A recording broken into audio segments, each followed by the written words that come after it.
Welcome back mga kaagtangers. Nagbalik na si Inday Agtangon. Karon buntaga mga kaagtangers no.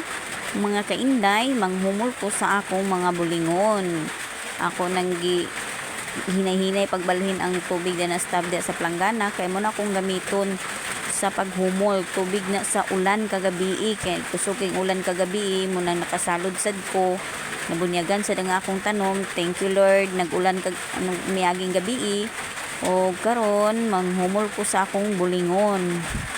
Ako nang gihinay-hinay na pagbalhin kay lawog kay sa nga tanan kay ang among atop na may daghan kuan sagbot, mga dahon-dahon sa palkata, dahon sa madidikakaw mo nang hinay-hinay na ko pagkaos ang dili maapil o nagbubo na ko din ha sa Ariel ginakong gamit mga kainday no kay mas tsada ang Ariel kung ihumol-humol lang nimo kay dali ra matangtang ang hugaw. Actually dili man kay na siya hugaw kaayo kay singot pang trabaho ay kura na siya og katulganay mo na ang ako mga bulingon. Ako ang ginang bulingon ang akong gihumulan kay aron unyang gabi moabot ko gikan sa trabaho ako na siyang kusuhan. Manlaba ko unyang gabi inigabot na ako sa nang ihumol din ha aron mahumok sad ang hugaw o mawala sad ang baho sa singot. Kay mao mangginang atong mga sinina, mga baho mangina ung di pa malabhan, mga kainday, di ba? Mao kana siya mga kainday, nagdali-dali ko na pagpanghumol kay humana na panghumol, mamahaw ko og maligo dayon. Kay mag-duty na pod si Inday Agtangon. Kay mga kainday, humana ko panghumol din ha mga kainday no. Og humana ko sa ligo, humana ko pamahaw, padulong na ko sa trabahuan. Mga kainday, mugawas na ko sa among balay, babay pang. Adto na ko sa trabahuan. Adto na ko. Dali na ko mga kaagtangers no. Kasi 7, almost 7:30 na. Uy, sinari. Kapaingon na re. Blish ka. Kapaingon. Nada sulod. Trabaho na ko mga Agtangon. Paningkamot na po si Inday Agtangon. Okay.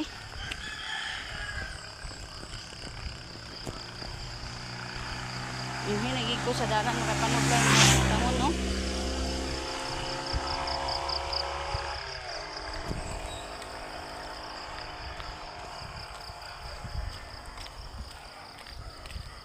Pagkatapos ng trabaho, pasok muna ako sa loob ng merkado at mamimili ng pang-ulam. Bibili muna ako ng gulay. Bibili ako ng gulay para pangsubak sa isda. Yan. Kamote tops yung pinili ko. At saka alugbati. Yan mga kainday no. Dahil nakatipid ako ngayon dahil walang pasok si Gonggong, si Cherry George at si Ninya, nakatipid ako ng ilang piso. Kaya nakabili ako ng pang-ulamin sa hapunan. Yan mga kainday.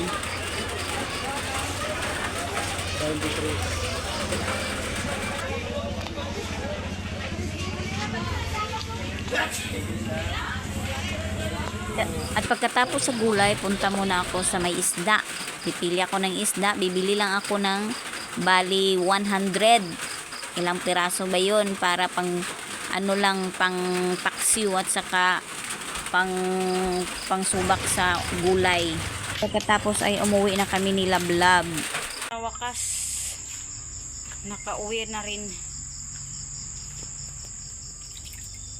Nadiri si tita mga kainday naglilinis naghugas ng isda. Siyang magluto nito ngayon dahil maglalaba pa po ako. Tapos na maghugas ng kalha. Yan, hinugasan na ni ate yung isda para pang ano, paksiw lang at saka hatiin ko na para pang subak sa gulay. Si ate Chirijoy ang nasign sa pagluluto. Ulit po ko og gulay no, mga kainday. Kay ako isagol na to akong isda. Pritohon to siya daan ni Chirijoy ay ha, nako sa bawon. Kay nakatipid-tipid man ko karon kay way klase si Gunggong, si Titat ug si Ninya. Duha ra ka elementary ang nay klase. Si Wawi naa pero wala na ko naghatag niya og kwarta kay naaman siya kwarta.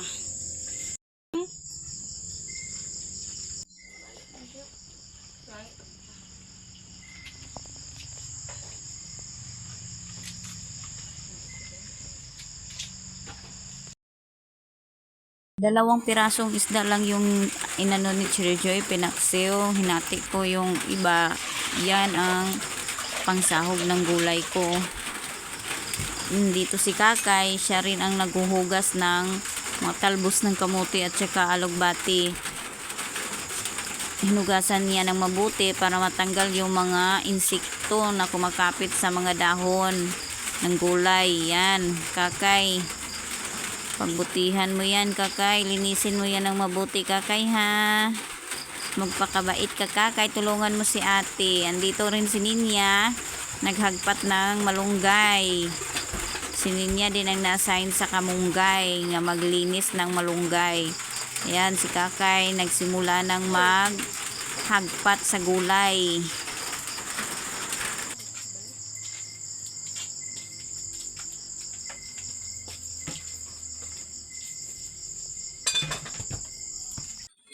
Wow, magic ha. Yung dalawang isda nagiging 3 pagkaluto na.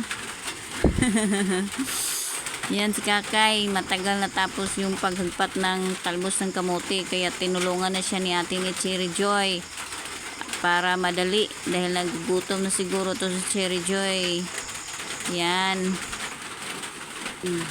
At naluto na yung niluto ni Chirijoy na tinola kaya ayan, naghanda na kami, nagpipray na si ate para kumain ng hapunan. Yan, kainan na mga kainday. Andyan si Gogoy, si Kakay, saka si Chirijoy. Si Ninya, nagpahuling kumain. Tsaka yung dalawang lalaking bata ko, dalawang batang lalaki ko po ay nandun sa kapitbahay. Yan, mga kainday, kain na tayo.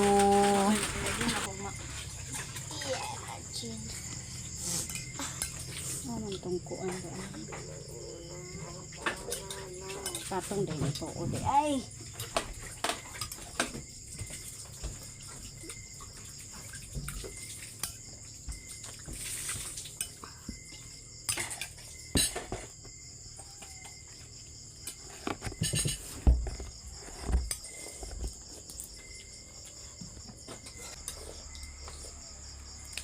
Sibog diri kay.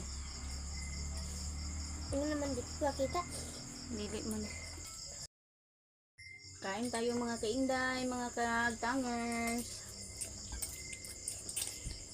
Ang ulam namin is gulay.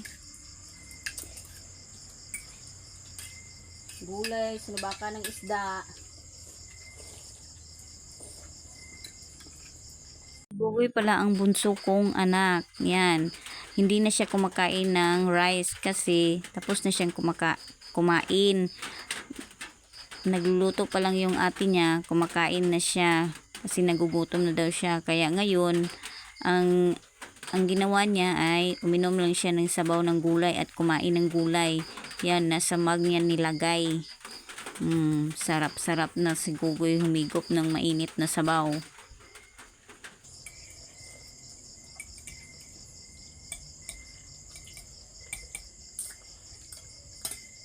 Ugma ko narinig.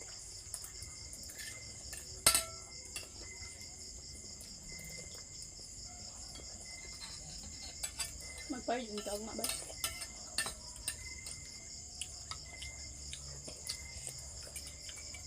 Para asa ninyo pa rin? District. District na place na. Asa karon sound stop? Bus?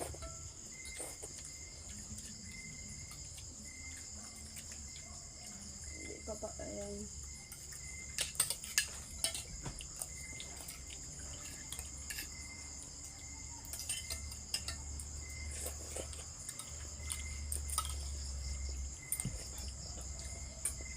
Ang abon mo ang naluto ng nanay. Ano? Napay gulay ito? Sorry.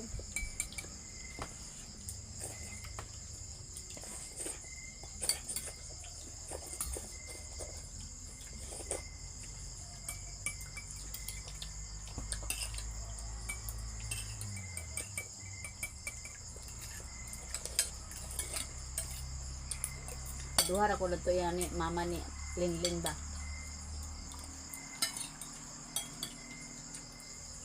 Nag-video-video.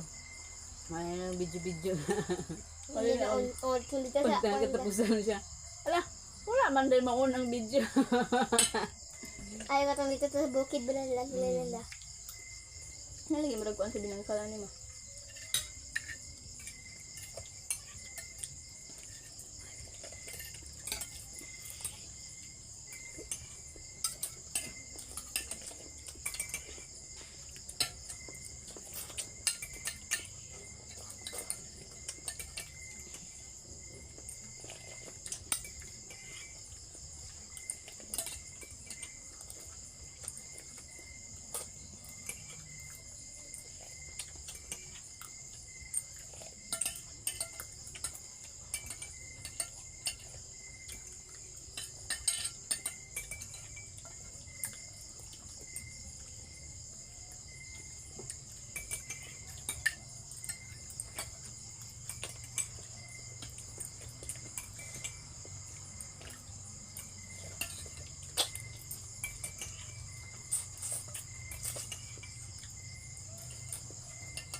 Nagdalas manong niyang cellphone?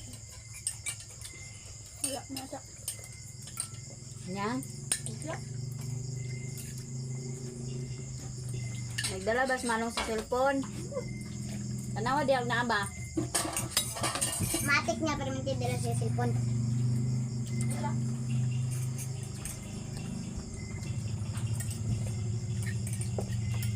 Richard, sus manong di kanon ako niya marang. Wala na lang hipon.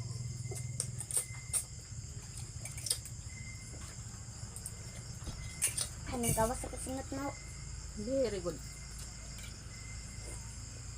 Ay, good ba ka sabaw init? Ay lalo eh. Pero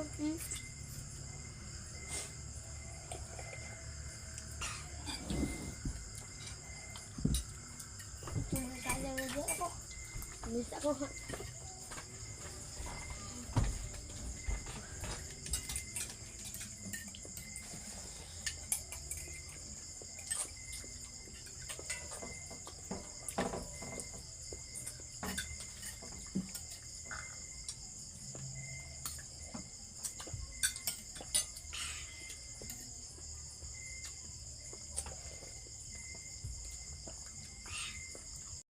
Ngayon mga kaagtangers, mga kainday, tapos na po kaming kumain. Gagawin ko ngayon ay maglalaba muna ako sa mga labahin ko. Yung sarili kong damit muna yung lalabahan ko. Maglalaba muna ako mga kaagtangers, mga kainday. Ayan, yung mga labahin ko. Madami-dami yan. Madami-dami yan. Dahil tapos na po akong kumain mga kaagtangers, yan, si Inday agtangon, maglalaba muna. Maglaba ko mga kainday no, sa akong bulingon. Ako raning kaugalingon bulingon ang akong labhan, kay ang akong bana wala na kalugar pagpanlaba, kay naapod siya gitrabaho. May nalanggani kay na ay nagtawag sa iya ha pagtrabaho dito sa ila laing yuta, nagpalabat mo nang wa siya nakalugar pagpanlaba sa akong bulingon no. Og ako na lang ang magkalingaw dani pagkuso, bahala gabiin na. Ako ni siyang kusuhan daan para pagkaugma mawaswasan na, og siya na ang bahala pagpanghalay ni ini ang akong kinusuhan. Og mahimo pa siguro siya na siguro ugma ang magwaswas ni ini, kay ako man ang nagkuso para pod dili kayo mahago ang akong lawas no, kay mag-duty pa man ko ugma sa buntag. Sibog-sibog tagamay dani kay murag dili kayo kaklaro ang atong dagway. O arang-arang na siya kainday ano, klaro-klaro na ang akong dagway. Yan mga kainday, daghan kay na ang akong bulingon nga gilabhan. Isa ka na ka planggana nga dako ay sobra pagid, napay sobra planggana nga dako tungod kay natigom na ang akong bulingon. Pasensya na mga kainday no, kay di kayo ko kabalo mag-English o mag-Tagalog. Munang Bisaya ragid permente ang akong malitok nang kamo na lay bahala pagsabot dinha sa akong lihok, sa akong na content. Kamo na lay pagsabot din ana. Daghan dayong salamat sa inyong pag tan-aw sa akong mga video. Daghan salamat sa inyong pagsuporta. Balag maski talagsar ko mag-upload din sa YouTube. Daghan kayong salamat kaninyong tanan.